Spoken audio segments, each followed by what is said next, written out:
Now let's have a discussion on let's do an example of a 2NF.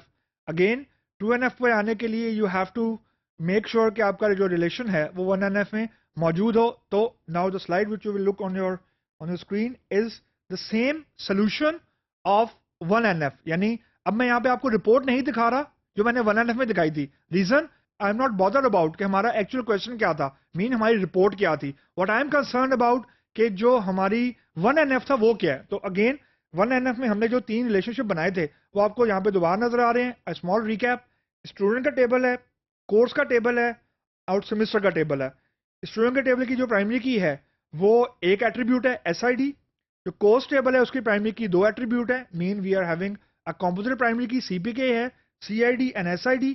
और जो semester है उसके अंदर एक सेम ID है और स्टूडेंट ID फॉरेन की आई हुई है. ये 1NF हमने कन्वर्ट किया था. Now we will try to convert every relation, mean 3 relationship, student, course and semester. We will try to convert every relationship into its equivalent 2NF. तो हर relationship के ऊपर आपने 2NF के रूल अप्लाई करने हैं to see कि वो 2NF में है तो उसको ऐसे ही लिख दें, नहीं है तो उसको कन्वर्ट करें. Now on the screen you will see the first table. जो स्टूडेंट का टेबल है ये 1NF में था, इसको मैंने as it is 2NF में लिख दिया. रीजन जो स्टूडेंट का टेबल है उसके अंदर सिंगल एट्रीब्यूट प्राइमरी की है. मीन कि अब इसके ऊपर हम लोग फिल्टर अप्लाई करते हैं 2NF का कि इसके अंदर पार्शियल डिपेंडेंसी है या नहीं है. तो हर नॉन की एट्रीब्यूट पिक करें and try to find out कि वो 2NF में है या नहीं. पहला हमारा नॉन की एट्रीब्यूट है student name, that is this attribute. अब क्वेश्चन जो आपने अपने आपसे पूछना है वो ये है कि स्टूडेंट के नेम को फाइंड आउट करने के लिए, यानी correct name of a student को फाइंड आउट करने के लिए क्या SID की वैल्यू अगर हमें पता है, इज इट एनफ.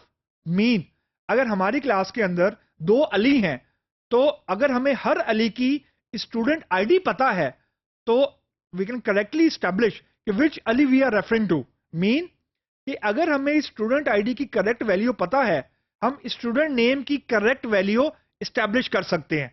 अगर तो इसका आंसर ट्रू है दैट मीन कि there is no partial dependency, mean S name is fully functional dependent on SID, जो कि हो रहा है इस केस में.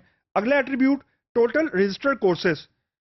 अगर टोटल रजिस्टर्ड कोर्सेज को फाइंड आउट करने के लिए SID की वैल्यू काफी है, जो कि है, मीन लाइकवाइज अगर 2 अली हैं, एक ने 4 कोर्स रजिस्टर किए हुए, एक ने 6 कोर्स रजिस्टर किए हुए, और जो 4 कोर्स वाला है अली वो फॉर एग्जाम्पल पार्ट टाइम है और 6 कोर्स वाला है full time for example.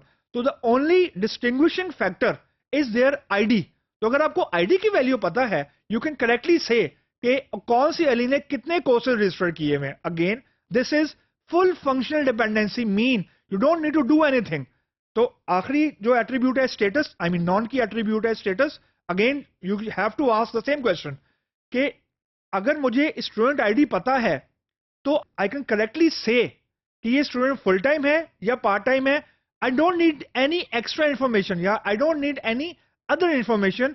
Only student ID is enough for me to find out whether this student is full time or part time. तो इसमें कोई partial dependency है ही नहीं. सारी के सारे non key attributes dependent हैं key attribute के ऊपर, तो hence no change. Now come to the next relationship. Course. अब course के अंदर 2 attribute primary की हैं, एक CID है, एक SID है. Now the same question. जो पहला नॉन की एट्रीब्यूट है C नेम यानी course name. The question is course name की करेक्ट वैल्यू को फाइंड आउट करने के लिए do I need CID value only, SID value only और बोथ. मीन मैंने अगर कोर्स का नेम फाइंड आउट करना है क्या मुझे उस कोर्स की ID पता होनी चाहिए सिर्फ, या मुझे यह भी पता होना चाहिए कि उस कोर्स में एनरोल कौन कौन है. तो definitely the course name is not dependent on student ID. reason it doesn't matter कि अली नाम का स्टूडेंट रजिस्टर्ड है यानी स्टूडेंट ID 1 का है मतलब कोर्स में रजिस्टर्ड या स्टूडेंट ID 8 रजिस्टर्ड है, कोर्स का नेम सेम रहना है. तो C नेम की वैल्यू को फाइंड आउट करने के लिए I don't need the value of SID because CID value is enough for me. तो अब ये है पार्शियल डिपेंडेंसी कि एक non key attribute C name is dependent on a part of a key that is CID. अब ये partial dependency है, इसको हमने रिमूव करना है. तो इसका पहला स्टेप ये है कि हमने पार्शियल डिपेंडेंसी को लिखना है. अब जो लिखना ऐसे है आपने कि आपने सी नेम जिस एट्रीब्यूट के ऊपर डिपेंडेंट है, यानी जिस की एट्रीब्यूट के ऊपर डिपेंडेंट है, उसको लिखें लेफ्ट हैंड साइड पे यानी सी आई डी, और एरो के राइट हैंड साइड पे लिख दें वो एट्रीब्यूट जो डिपेंडेंट है यानी C name. Again the same question for credit hour. Credit hour की वैल्यू को फाइंड आउट करने के लिए I don't need to know the value of student ID.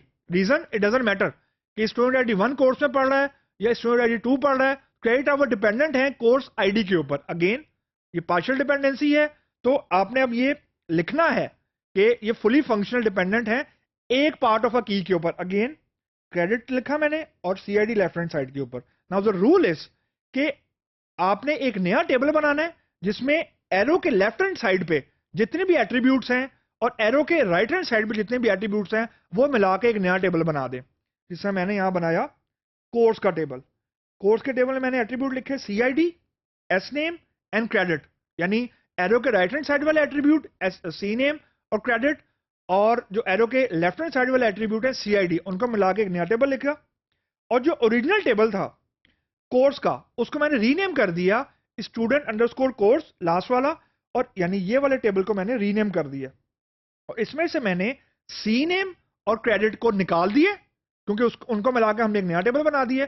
और जो एट्रीब्यूट रह गए हैं यानी सी आई डी और एस आई डी रह गए हैं उनको मैंने एक नए टेबल का नाम दे दिया स्टूडेंट अंडरस्कोर कोर्स। तो ये बेसिकली मैंने अभी किया है 2NF दूसरे रिलेशन का जो कि हमारा कोर्स का टेबल था उसको मैंने कन्वर्ट कर दिया है इनटू इट्स इक्विवेलेंट 2NF।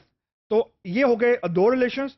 अब जो लास्ट रिलेशनशिप रह गया 1NF का वो था हमारा सेमेस्टर वाला। अगेन सेमेस्टर वाला जो क्वेश्चन है, सेमेस्टर के टेबल में दो एट्रीब्यूट हैं, दो एट्रीब्यूट प्राइमरी की हैं semester ID and student ID, दो नॉन कीज हैं स्टार्ट डेट और end date. Obviously start date और एंड डेट डिपेंडेंट हैं सेमेस्टर आईडी के ऊपर। इससे फर्क नहीं पड़ता कौन सा स्टूडेंट कोर्स पढ़ रहा है कौन सा नहीं पढ़ रहा, सेमेस्टर आईडी स्टैब्लिश करती है स्टार्ट डेट और एंड डेट। अगेन जो स्टार्ट डेट और एंड डेट है वो फुली फंक्शनली डिपेंडेंट है सेमेस्टर आईडी के ऊपर, मतलब we are having a partial dependency. Again मैंने वही रूल लगाया कि एरो के लेफ्ट हैंड साइड के एट्रीब्यूट और एरो के राइट हैंड साइड के एट्रीब्यूट को मिला के मैंने एक नया टेबल बना दिया। और जो एरो के लेफ्ट हैंड साइड पे एट्रीब्यूट था सेमेस्टर आईडी उसको मैंने प्राइमरी की बना दिया। और जो ओरिजिनल टेबल था सेमेस्टर का उसमें से मैंने स्टार्ट डेट और एंड डेट निकाल दिया और उसको मैंने रीराइट कर दिया। तो ये मैंने सेमेस्टर का टेबल भी 2NF में कन्वर्ट कर दिया। तो यू कैन सी कि जो स्टूडेंट का टेबल था उसमें कुछ नहीं हुआ, जो कोर्स का टेबल था उसके दो टेबल बन गए और जो सेमेस्टर का टेबल था उसके भी दो बन गए। तो 1NF के 3 टेबल कन्वर्ट हो गए हैं इनटू 5 रिलेशंस। तो ये हमारा अब 2NF हमने ये खत्म कर लिया।